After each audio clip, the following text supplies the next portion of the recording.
Hi, I'm Bob Vila. Welcome home again. We've got some exciting stuff happening today. The weather's turning frigid and we're installing a zero-clearance steel fireplace in our living room. We're also taking you on a tour of a rather interesting apartment facility that's been built near Chicago with the needs of the severely handicapped adult in mind. It'll be real interesting to see the kinds of kitchens they're putting in there. And then when we come back, we'll get together with the ironworker who's building a balcony and a staircase for the new entrance on the opposite end of our little coach house. So stay with me. It's good to have you home again.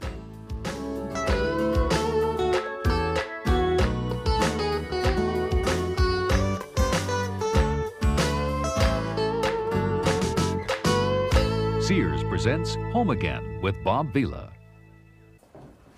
Chris Rainier is with us, and you're in the fireplace business. Oh, yes. What a great day you've picked, right? It's about 20 degrees out. Tell me about this. What kind of a fireplace is it? Well, this is a zero-clearance fireplace. That means that you can set it right on the floor, right on your subflooring. You don't need any protection underneath it, and you can frame almost up to it within a half an inch. So it's very well insulated and it doesn't heat up. Right. How much does it weigh? This weighs about 160 pounds. Oh, you could set it in the middle of a room or any anywhere. place, yeah, just any place you'd like to put it. Yeah. And what do they cost? Well, this particular one is going to run around $1,000 because we've added glass doors to it and outside air and some other features that are very helpful. Tell us about those features. Okay, yeah. the outside air. That brings in air from outside of your house directly into the firebox. So we have to chop a hole through the brick wall there and put a pipe through run there. It right in here. Normally you take air from your house, like with a regular masonry fireplace, and they send it directly up the flue. You've paid to heat that air. Yes. So it's very costly. That's the old-fashioned fireplace, right? Right. This way you can bring air right into the firebox and not take any of your heated room air. And the glass doors help too. Then the glass doors make sure that you're not using the room air. You can put glass doors on it. Right. And that cuts down on we understand heat loss. that. And what about all the grills that we see around it? What do they do? Okay, now these are for air circulation. We're going to put a fan in underneath here. Inside there? Under here, yeah, and the air circulates in here and around the cavity of the firebox and comes out the top heated. I got you. So the air from the room doesn't actually mix in where the fire is, but circulates through the space between the firebox and the outer wall. The outer wall. How much can you really reheat that air? Well, usually about 10, 15 degrees, something like that. Well, that's depending on the wonderful. fireplace and how it's installed. What's this gizmo? Okay, this is your log lighter. Now your gas pipe comes through here. Oh, it's a gas log lighter. Yes, and that's used to start the fire. Now, this again is something that might not be allowed in some parts of the country depending on building codes. So we'd have to check on that, but it's permissible here in Chicago. Oh yeah, and it's very helpful. And what, it just goes right under your grate? Yes. A lot easier to starting the fire that way. Kindling and newspaper. Yes. Yeah, that's great. Terrific. What about the actual products of combustion, though? How do you get rid of all that? Okay, there's a damper here. Oh, yeah. All right. So you just, like a traditional damper, you just open it up there. And your flue gases exit here. And that is what we have here. This is our double wall pipe. So it's a two-section chimney flue. And the flue gases will be exiting here. That's pretty hot. That heats the air around that cavity here, which rises, and that keeps the outside cool. So you've got a convection current going on in between the two walls. Yeah. And then, of course, in this installation, it's going to be very contemporary. We're just going to frame across here and possibly put some marble tiles across the face of it and have a flat surface, and then the pipe is going to go straight up and through the area that our carpenters have already framed. Yes. We'll get Billy and Brad over here, and they can start putting the fireplace together. Okay, let's watch. So you take the two sections apart. You don't put the whole thing together. You have to put one set. They snap lock together. So you have to put the center section in first and lock it in, and then the outer section goes over that, and you lock that in.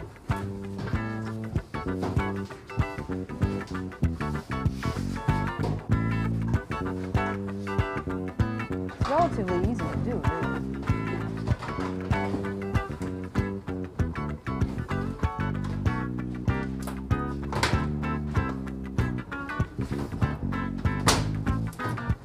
Snapshot, okay.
right, what's that piece, Chris? Okay, now that's the fire stop. Now, in case of a fire, that will keep the fire from spreading up into the chase and through the house faster. That's why they use them. Okay, so that's Now, just a code requirement. Yes. And that goes way up there, up against where our cathedral ceiling will be. Yes. And they'll nail that. They're putting the pipe together now, and then they'll nail that into place.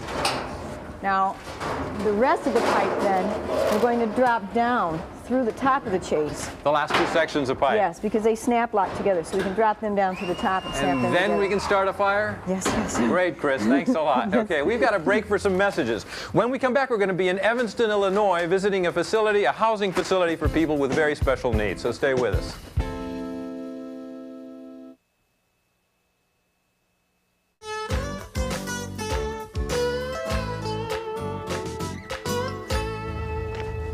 We're in Evanston, Illinois now, and we're visiting a rather unusual remodeling project.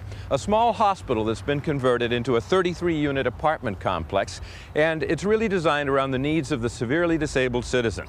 A group of private citizens working together with industry and with HUD have come up with a kind of program that is really pivotal in terms of providing housing for people who have special needs, people who are disabled, but people who are capable of fending for themselves. And some of the things we're going to see in this apartment are pretty exciting. Don Gustafson is going to give us a tour. Come on.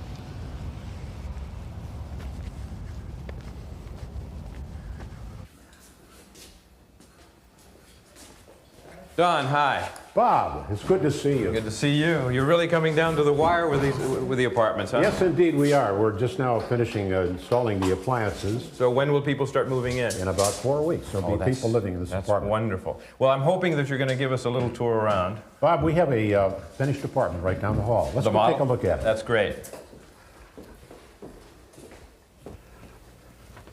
Oh, this looks beautiful, Don. Well, thank you. And it looks like a regular apartment. Well, that was the intent and the design of it, to make it look like a regular apartment with a typical living room and bedroom and bathroom. Sure.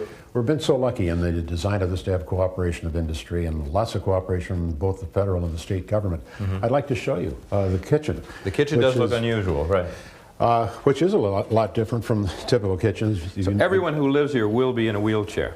Everyone, and they're severely physically disabled in this particular unit. Yeah. The absence of bottom cabinets here to permit you to get underneath and get close to what you're doing. With a dishwasher that's up high and simple to use, with large controls that make it easy for you to open and close and operate the dishwasher. The kitchen sink looks pretty unusual. And it is. It's a fiberglass sink. We did this specially to get the center drain out of your shins and your knees and get it over here in the corner so that you can really get up close to do the work. Sure.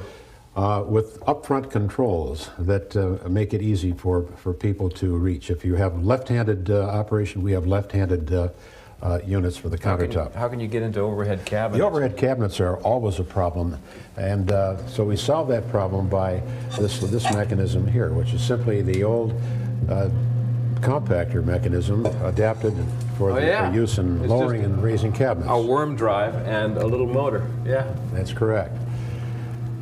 And that'll take a lot of weight, so you can keep a lot of canned goods and stuff. It does indeed. And then to create some more work area, there is a slide-out table.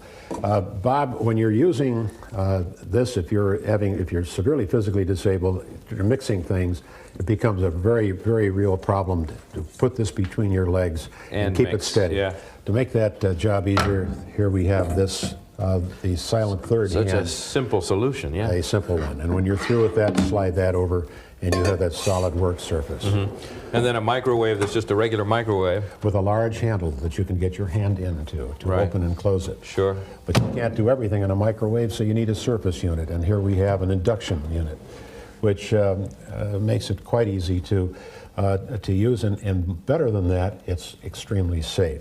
If you inadvertently leave it on and you close this, there's a switch in here that turns the unit off. There's a kill switch in the back. A kill switch, that's right. And then a roll-around cart in which you can put your small appliances. What do you do with your waste paper and your cans? Sure. Put them in there, and that will be emptied every night. Yeah. Or if you want that midnight snack, roll that into your bedroom and use it as a table. Then here you've done the same things. You've put extra large handles on the refrigerator doors. That's correct, in order to get your hand in there. Also, we've taken the traditional shelf out of there and we've replaced it with a slide-out shelf and basket that lets you get into and make accessible all of the things that are in this in the background here on this shelf. Yeah, it's a neat idea. Both slide out. You want to close the door, typically this is what you have to do if you're living in the wheelchair. With this, all you have to do is simply, with this wire across, drop your hand and your arm on it. So you've just attached a little wire in there. That's great. Right. Yeah. No, they're neat ideas. What about someone who is wheelchair bound needing an attendant in order to just do simple stuff like get in and out of bed? We have a great solution to that problem. We'd like to show it to you. Great. We're proud of it. Oh, it's a nice looking bedroom, Don. Thank you, Bob. Right. This is what I want to show you. We call it the people lift. People that are severely physically disabled really have great difficulty in getting in and out of bed. So with this, they put this strap underneath their arms, they put this underneath their legs, and they grab this control and they can get themselves out of bed quite easily. So it's and a hydraulic hoist, right? It's a hydraulic and it's electrically driven. Is that fastened to the floor? It is indeed. Isn't it dangerous? Not really. If something should happen, all you have to do is just press that red button and that alerts the attendant outside. So you can get help. And I imagine when they're getting in and out of this thing, they're taking their time and doing it carefully. Very carefully. Yeah, that's terrific. Congratulations, you're doing great things here. Thank you, Bob. Thank you for the coming. tour. We'll be back after these messages.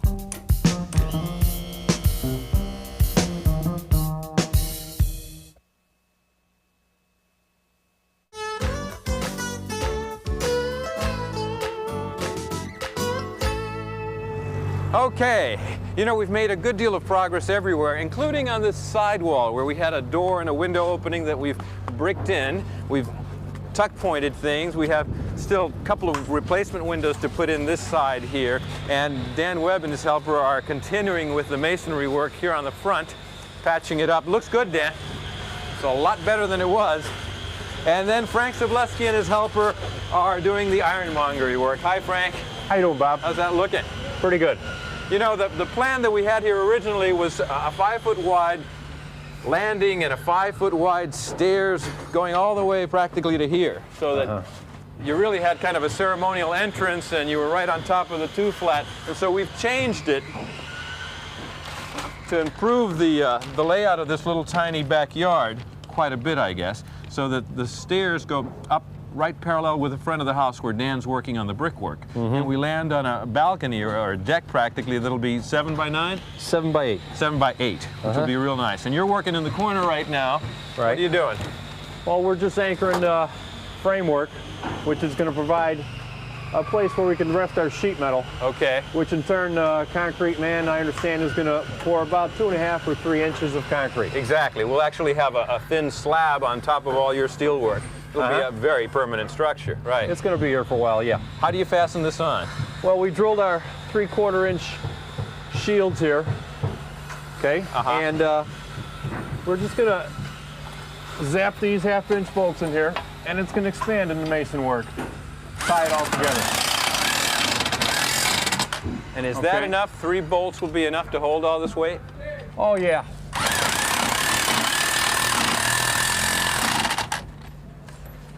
Well, it's not 3 bolts. What we're going to be doing is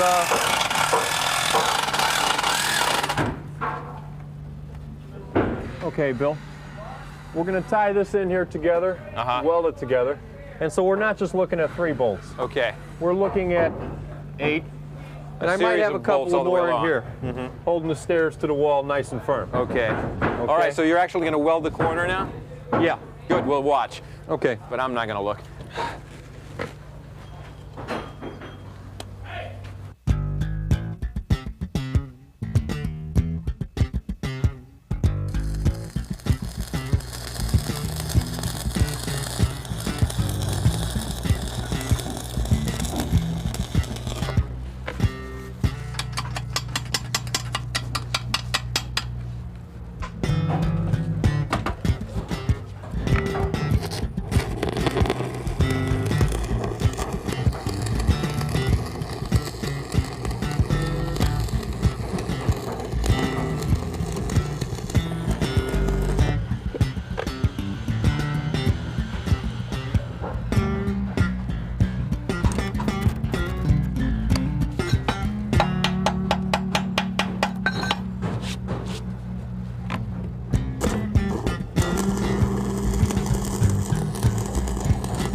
All right, looks good here. Great, Frank. So you got the second piece in, and it's just bolted into the wall over there and supported by the post over here. What's that post made out of? 4-inch square, heavy wall tubing. This stuff right here. So that's going to take a lot of weight. How deep have we dug into the soil here? 42 inches down. And then that eventually gets filled with concrete? Right. Good. All right, so what's next? We're ready to hoist up the stringer. I'll give you a hand. Okay. Maybe. Okay, ready? There you go. Now, does this have to be perfectly level also? No. We got a slight pitch towards the front. Terrific, Frank. And then all the runoff, when there's rainwater, will come down in this direction. This will be the steps. What's next? All right, we're going to put up our fascia plate here. Another one goes across here. Right. And that completes the square. And then what about the steps? We're going to have to put up our second stringer here, allowing a place for our treads to go. All right. Right up against the wall, leaving about a 1/4 inch space back here. That'll give us room to put our 36-inch treads in. All right, go to it. Okay.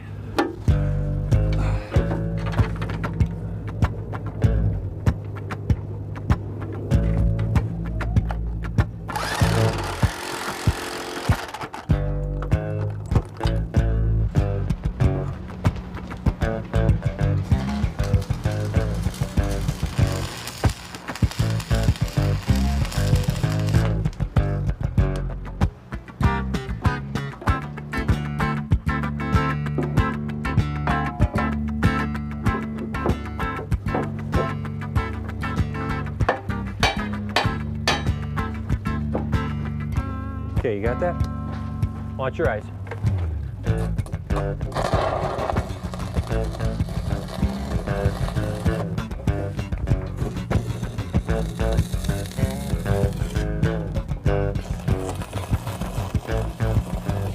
All right, that's looking pretty good, huh? 4 welds on each one of these treads. And these, of course, are about, what, 2 inches deep. And heavy steel. They're going to eventually get filled with concrete so that all our steps going up here to the landing will be concrete. And how about the deck itself? How do we build that? All right, we're going to throw our next 2 deck plates in, see how those last 2 fit up. Let me give you a hand, Bill.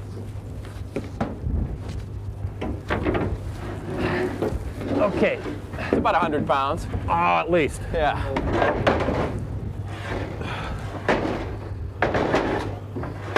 There you go. Have something to grip on. Do it in a second. Yeah, watch your hands. All right.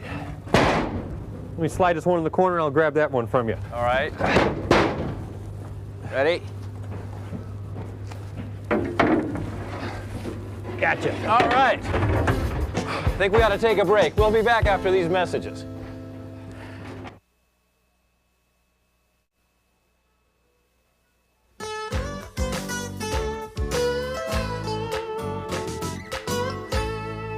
All right, Frank, those are really the best built stairs I've seen in a long time. And of course, once the weather improves here in Chicago, we'll be able to top everything off with a layer of concrete. But we're running out of time. That's a wrap for this week. Come home again next week when we'll be taking you on a tour of the Georgia Pacific drywall plant down in Wilmington, Delaware. Here, we'll be working on our drywall using some exciting tools called bazookas and mud boxes. We're also going to go to the south side of Chicago to visit the cabinet maker who's doing a beautiful job on our kitchen cabinets. Till then, I'm Bob Vila. It's good to have you home again.